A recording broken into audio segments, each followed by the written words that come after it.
Sí. Robo agravado, abuso sexual, estafa, extorsión, privación ilegítima de libertad, venta de drogas son solo algunas de las causas por las que estaban detenidos más de 20 presos que volvieron estos días a San Miguel. Esto lo tuiteó el intendente de San Miguel, Jaime Méndez. Que lo tenés ahí al lado, Está al lado a tu mío. derecha. Gracias, Jaime, por estar. A ustedes. Esto fue, lo venís meditando hace tiempo, fue un rapto hoy. Fue más parecido a un rapto que otra cosa. Fue un acto de mucha desesperación e impotencia lo de sacar a la luz este tema. No tuvimos ninguna comunicación oficial, pero en los últimos días empezamos a tener ruido en nuestros barrios sobre este tema.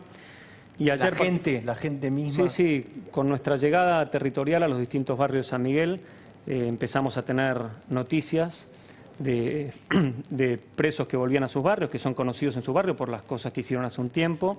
O sea, vos te referís a víctimas y familiares de las víctimas, O de vecinos. estos personajes. Así es, o simplemente vecinos. O vecinos que tienen miedo. Así es, por ejemplo, lugares que eran emblemáticos en venta de drogas, que después de mucho tiempo se lograron terminar y se logró que en un proceso se detuviera a ciertas personas. Bueno, los vecinos volvieron a ver a esas personas caminando por la calle y volviendo a su casa. Bueno, el día de ayer fue lunes, entre el domingo y ayer nos enteramos ya de más casos y ayer a la noche, última hora, viendo que ya no eran hechos casuales ni cosas particulares, sino muchos casos, más de 20, directamente en un acto de desesperación empecé yo mismo a redactar esto. Ustedes tienen más o menos identificados, 20 ponés vos ahí que son. Son más de 20, pero todavía tenemos la información muy difusa. Igual de todos modos, las carcelaciones y los arrestos domiciliarios se tuvieron que haber otorgado o con una pulsera o con algún tipo de custodia sobre esa persona. Olvídate, no Capelo, pulsera. ese recurso que vos estás mencionando, que es la tobillera electrónica, no existe.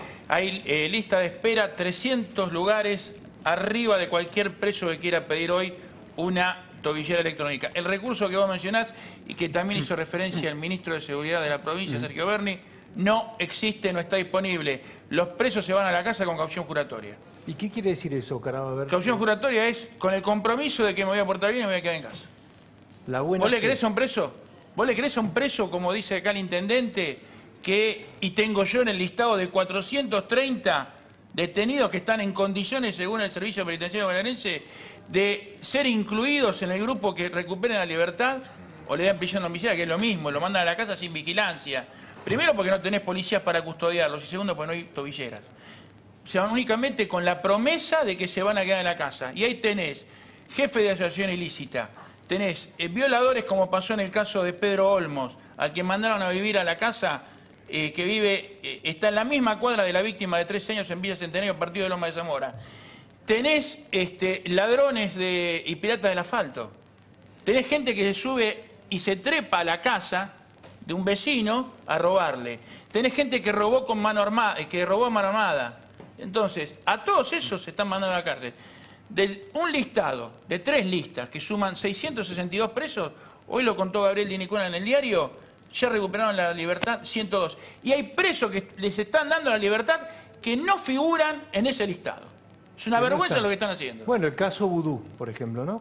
Que no estaba Pero te estoy hablando únicamente de la provincia de Buenos Aires. Ok. En federal, como es Vudú, tenés más hechos, de los cuales no nos enteramos porque no tenemos acceso. Es más, hoy María Luján Rey presentó un pedido de informe para que se detalle, a través del Gobierno Nacional, nombre y apellido de todos los presos que fueron liberando y el juez que firmó esa libertad. ¿Qué piensa Alberto Fernández de esto, Beto? Y Porque me cuesta verlo. evidentemente, recién hacíamos referencia con Carolina al caso Mena, es el mejor ejemplo. Hace una semana nosotros comentábamos que Horacio Petragala, el secretario de Derechos Humanos, iba a la quinta presidencial de Olivos, supuestamente casi a recibir no solo Un reto, sino hasta se hablaba de tarjeta anaranjada como mínimo, y finalmente fue respaldado y avalado. ¿Por qué? Porque todo esto está relacionado. Y en definitiva, a esta altura, lo que se dice es que hay una contención política de Santiago Cafiero y de allegados al presidente con Marcela Lozardo, con la ministra de Justicia, que no está para nada de acuerdo con lo que finalmente es. Mira, algunos trazan el paralelismo, Pancho, con lo que pasó, salvando la distancia porque esto es aberrante, lo que pasó con el proyecto Máximo. Lo instala Horacio Berbisky, hablando con el presidente, no era un tema que estaba en agenda de la Casa Rosada ni en la Quinta de Olivos y finalmente fue avalado por el jefe de Estado. En este caso lo mismo, esto viene del Instituto Patria, hay quienes dicen que el autor intelectual de toda esta movida es nada más ni nada menos el que siempre piensa jurídicamente más allá de Zaffaroni, que es el procurador del Tesoro, Carlos Zanini. Y que detrás de toda esta movida es lo que estamos viendo. Hasta ha vuelto, a ver, y lo comentábamos el viernes, hasta ha vuelto, recordemos, el jefe del batallón militante, que está dando vuelta por cárceles de la provincia de Buenos Aires. Hay una expresión política de la oposición que se conoce por estas horas, que es, este es un plan sistemático del gobierno para liberar presos, ¿no? De hecho, así lo denunció una senadora del PRO. Carolina creo que también, hoy cuando empezó hablando, dijo que había como una intencionalidad. Sí. Yo creo que la intencionalidad del kirchnerismo fue siempre la impunidad. Bueno, o sea, no. Está bien, podemos entenderlo en los casos de corrupción, donde hay exfuncionarios que están sometidos a la justicia, pero entender que fue la impunidad como política de Estado, liberar a los presos... No, ellos no creen en general, lo mostraron muy fuertemente en sus últimos años. O sea, ellos no creen en la pena, no creen en el daño. Ellos ven al delincuente como una víctima de la sociedad. El presidente ayer nombraba el pacto de José de Costa Rica, nombran los pactos permanentemente, los tratados de derechos humanos, que se va a apoyar en esas recomendaciones. Punto uno, las recomendaciones son recomendaciones. Y el presidente, en este punto, lo que tiene que entender el presidente, la vicepresidenta, Mena, lo que tienen que entender es que estos tratados internacionales también hablan del derecho a la propiedad, del derecho a la vida, del derecho a la integridad sexual, no hablan solamente de los derechos de los delincuentes. Pero lo que dice Hernán es que hay razones... Yo lo que digo es que yo entiendo que se puede hacer una mirada política sobre todo esto, pero también hay una razón que es concreta, Por eso hay un análisis que se está haciendo sobre cada caso y en algunos casos... se están haciendo mal ese análisis, se están dando libertades de manera inadecuada. Sergio Massa se diferenció del presidente y dijo a los jueces que no cumplen con la ley, que es consultar a la víctima antes de disponer de una libertad, les corresponde el juicio político. Pero ahora hay otros jueces que están analizando la situación. ¿Querés escucharlo, Massa? Dale, a ver. Lo que establece la ley es que, el juez para liberar a un delincuente tiene que dar vista e intervención a la víctima. Y te quiero ser muy claro, hoy estoy sacando una instrucción a la oficina de víctima que depende del Congreso para que en los casos en los que los jueces incumplan la ley de víctima y no den vista a la víctima, a su abogado y procedan a la liberación de un delincuente, le iniciemos juicio político a los jueces. Hay algunos casos, Pancho, donde efectivamente probablemente haya alguna razón correcta para otorgar un arresto domiciliario, y se trata de una situación de vulnerabilidad. Sabemos que la provincia de Buenos Aires no es lo mismo que el servicio penitenciario, el servicio penitenciario federal al lado de la provincia de Buenos Aires es Houston, claro. Es otra cosa, la provincia es una, pero entender que hay una política de liberación de los presos, por ejemplo, los tribunales federales. Hoy estuve hablando con el presidente de un tribunal federal. En la pandemia recibió 85 pedidos de excarcelación. Rechazó 85. Y la casación confirmó el 95% de los 85 rechazos. ¿Qué quiere decir? Que no es todos piensan que todos tienen que estar libres. Sí entiendo, en la provincia de Buenos Aires hay un tema, que es un tema que se tradujo en lo que vimos, en los penales, ¿sí? Donde hay mucha más liviandad, si vos querés, para disponer de estas libertades y estas excarcelaciones. Y hay otro asunto, que es el que estaba diciendo recién Gustavo, que es, no alcanza que los jueces firmen un papel y digan que se vayan a la casa con la pulsera, cuando todos sabemos que eso queda en el papel y no hay modo de controlar esa libertad. Déjame, yo estoy de acuerdo con vos. Lo que digo, y esto que señalaba Carolina en parte tiene razón, yo entiendo estos detalles, estas acciones de la justicia. Lo que no podés negar es que hay, a través de declaraciones públicas y a través de acciones de funcionarios del gobierno, los funcionarios lo designa el presidente, a Pietragala lo designó Alberto Fernández. Y lo avala. Y lo avaló, hizo lo que hizo. Si la Comisión Provincial de la Memoria, que son funcionarios de la provincia, le mandan un audio a los familiares y dijo la intención del gobierno de Kicillof es liberar a la mayor cantidad de presos. Dani. Eso dijo, los vamos a sacar a todos. Los vamos a liberar. Ahora, ¿hay una intencionalidad política de hacerlo? Sí. ¿Hay colaboración de cierto sector de la justicia que actúa mal? También. ¿Hay otros que actúan bien? También. De última depende todo de la justicia. Pero de ahí hay que decir que, claro, que el señor pero hay que separar. Pero ¿por qué voy a hacer, Beto, discúlpame, ¿por qué voy a hacer interpretaciones sobre qué está pensando Alberto, si le molesta o no le molesta? Si Alberto Fernández dice, la cárcel es un lugar de contagio masivo, avalo la decisión. Ahora, quiero que vean... Pero el dato político era que Alberto no estaba de acuerdo inicialmente, no estaba en su agenda. Bueno, ese me parece que es el dato. Quiero que vean este tape de esta familia que pide por la liberación de 2 hijos, ¿son? Fede, 1. Dale, 23 años. Y muy mal, porque él tiene derecho de este coronavirus que viene ahora, él tiene derecho de salir afuera, ¿no? Todos somos seres humanos, ellos son seres humanos, no es porque están en la cárcel, no es ser humano. Y tiene derecho de estar afuera, ir en su casa. Por lo menos un arresto domiciliario. ¿Qué edad tiene tu hijo? 23. 23 años tiene. ¿Por qué está preso? ¿Por qué terminó acá él? Por 2 homicidios. Es así, Pancho, porque no es así. No es por el coronavirus tiene derecho a estar en su casa.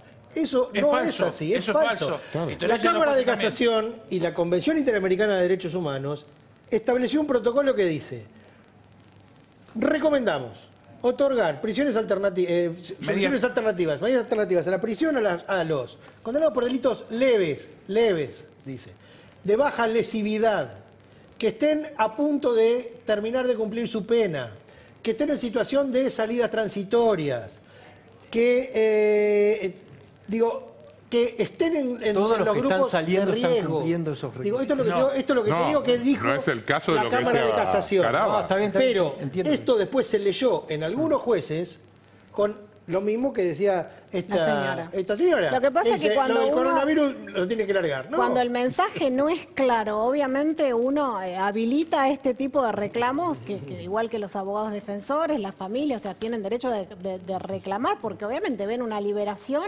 y se aprovecha para hacer este reclamo. Eso es lo que yo le decía el otro día, Ahora, yo si hay también un querría mensaje salir. claro, si hay un mensaje claro, es decir, gente, nos vamos a sentar, no con un asesino serial, nos vamos a sentar a decirle las condiciones, porque sí queremos cuidar lo sanitario, porque como dice él, habrá 400 casos de grupo de riesgo real, los vamos a estudiar también dónde va a estar, o sea, va a estar a 2 cuadras de la víctima si es un violador. Por ahí Vamos las a soluciones, pensar como vos decís, en Carolina, absoluto- lo aíslo dentro del penal. No es tan difícil, Claro. o sea, no es un trabajo de un año, Yo es le quiero sentarnos preguntar y a trabajar. Caraba por qué es tan difícil conseguir tobilleras, pero primero quiero preguntar a Jaime, ¿van a hacer algún pedido o con esto más o menos alguien del servicio penitenciario o de la...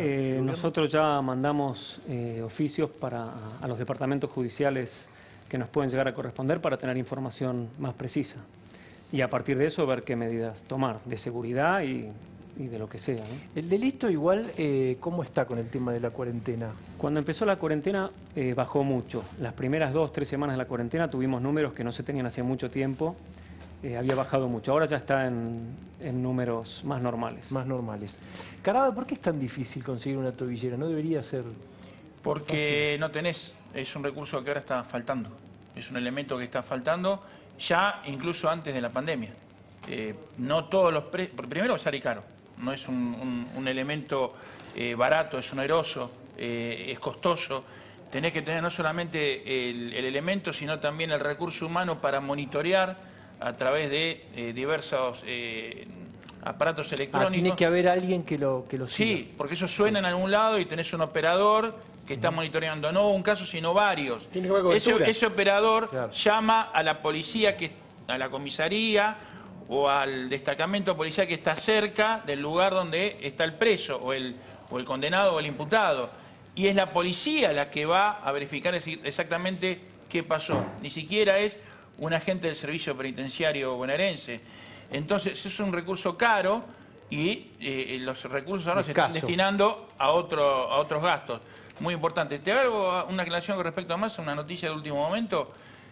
El Tribunal Oral número 7 de San Isidro rechazó el pedido de prisión domiciliaria que presentó Alcides Díaz Gorgoño, que es el prefecto que entró a robar en la casa de Massa. Estaba condenado a 18 años de prisión y la justicia le rechazó el pedido que había hecho de prisión domiciliaria porque es lo que decía Carolina. El juez recomendó que se lo mande a Díaz Borgoño, quien tenía una patología incluso cuando robaba. Él habla de que tenía diabetes, hipertensión, la tenía cuando entró en 2013 en la Casa de Massa, pero recomendó aislamiento dentro del penal en caso de que él sufra un contagio. Y otro detalle importante, les hago una pregunta a todos.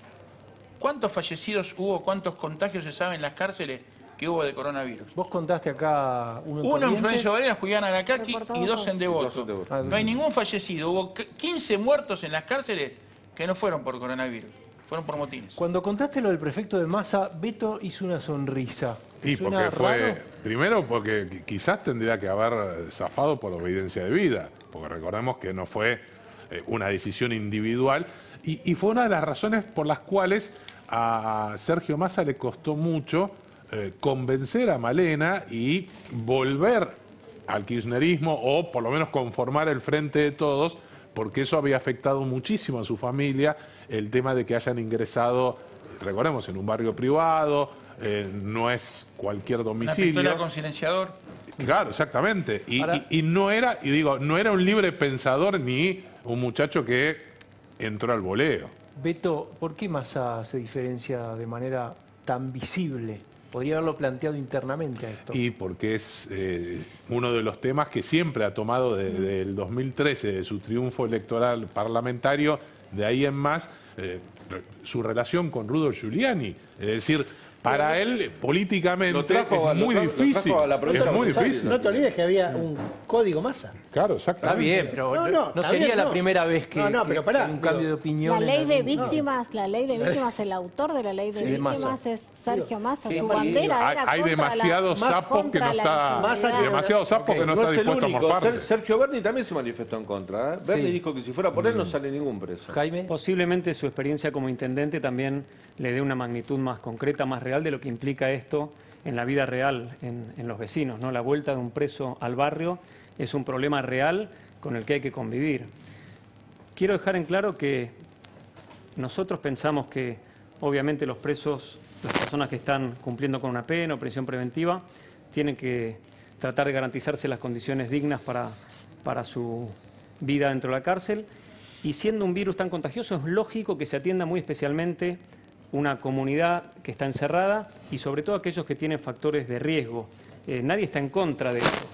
Lo que cuestionamos es la solución. Acá nadie piensa en los vecinos del barrio, en las familias que fueron víctimas de los delitos que se cometieron, en las fuerzas de seguridad. Piensen ustedes el impacto que es para las fuerzas de seguridad que todos los días salen a la calle a combatir el delito, ver que aquellos casos que se lograron resolver después de mucho esfuerzo vuelven a estar de nuevo en el barrio y que cualquier nuevo caso puede tener la misma salida.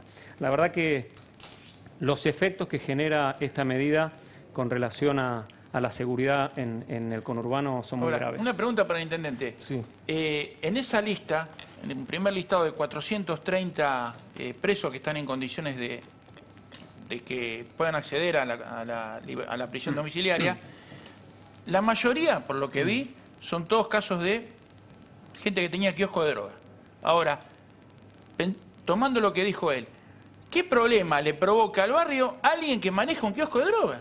O sea, estás mandando a la casa a alguien que no tiene como otro medio de vida más que vender droga. Sí. O sea, estás provocando un problema en el barrio. O sea, te lo sacás de la cárcel y se lo mandás al vecino. Sí, aparte, Gustavo, Jaime, perdón. Sí, por favor. La verdad que tocaste un tema que en el conurbano es trascendente.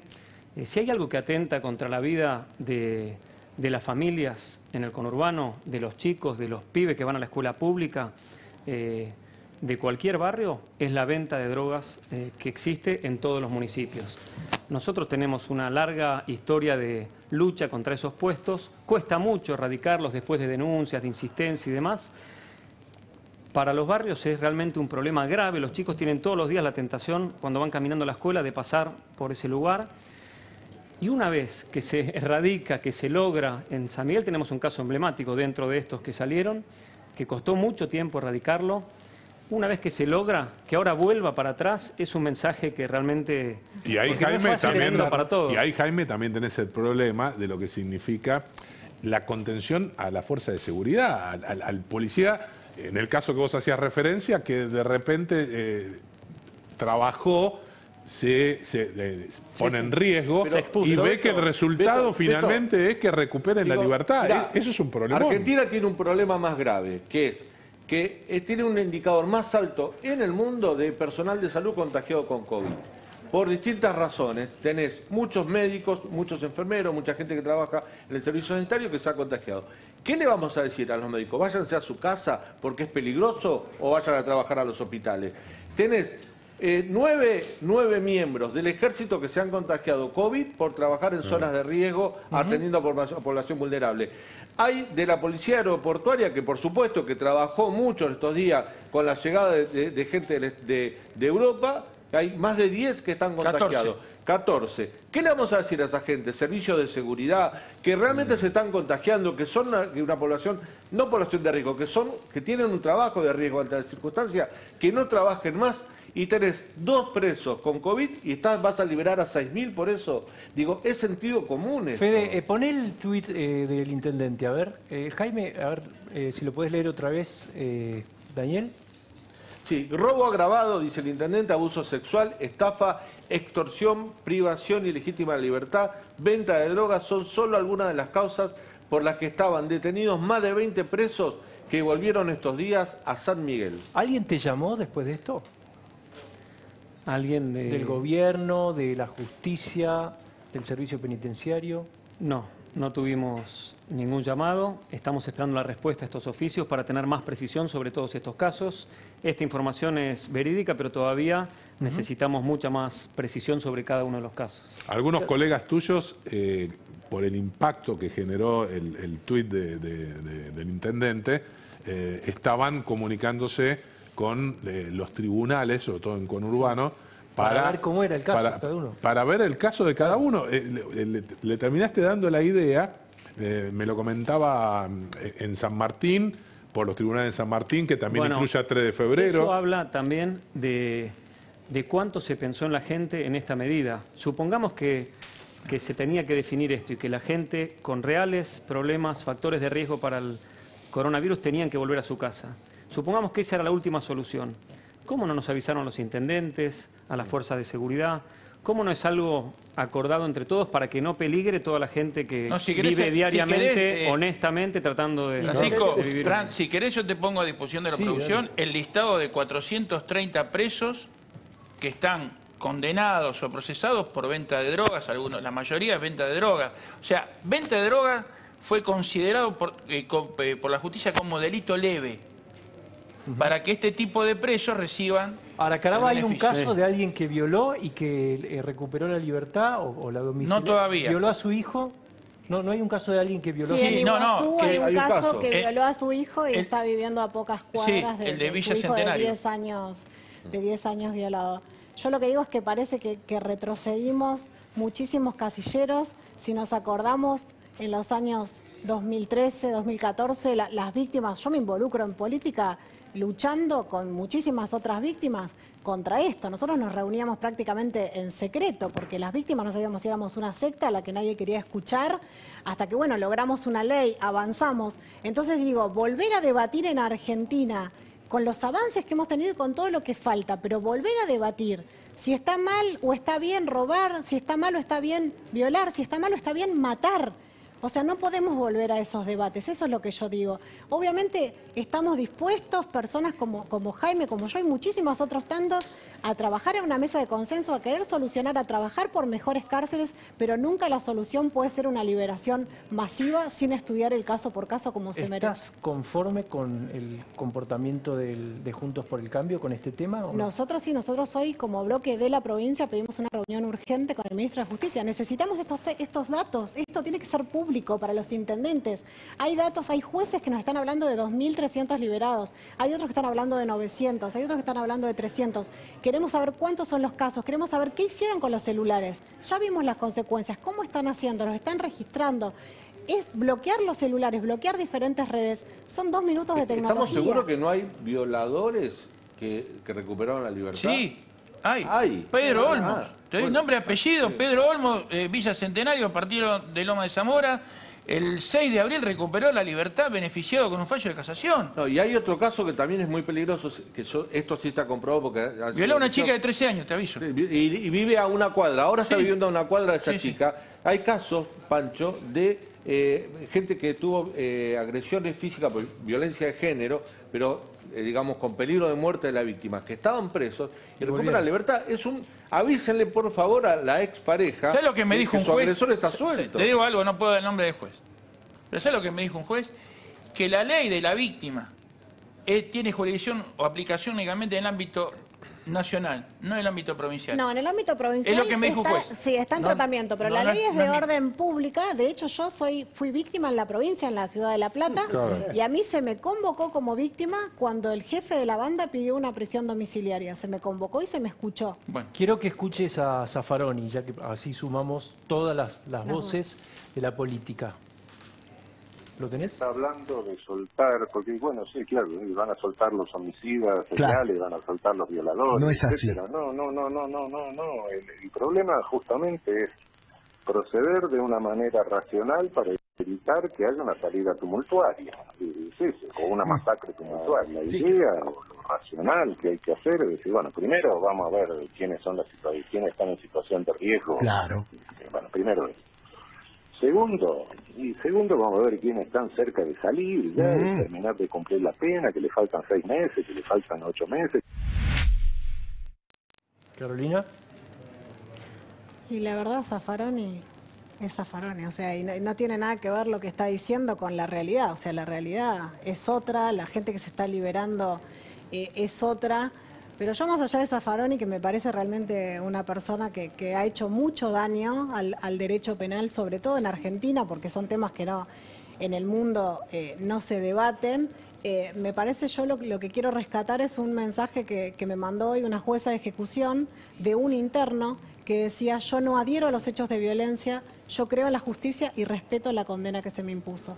Creo que también dentro de la población carcelaria no tienen que existir más los Zaffaroni alentando este tipo de conductas, que hay personas que no adhieren y que hay personas que sí. Pero Carolina, creen en una hay que tener en reinserción. cuenta que Zaffaroni no procede solo, No, es un otro libre pensador. Claro, lo que pasa es que hoy cuando, representa, por ejemplo, recién estamos viendo en Radio 10 seguimos ahora, y declaraciones de Zaffaroni.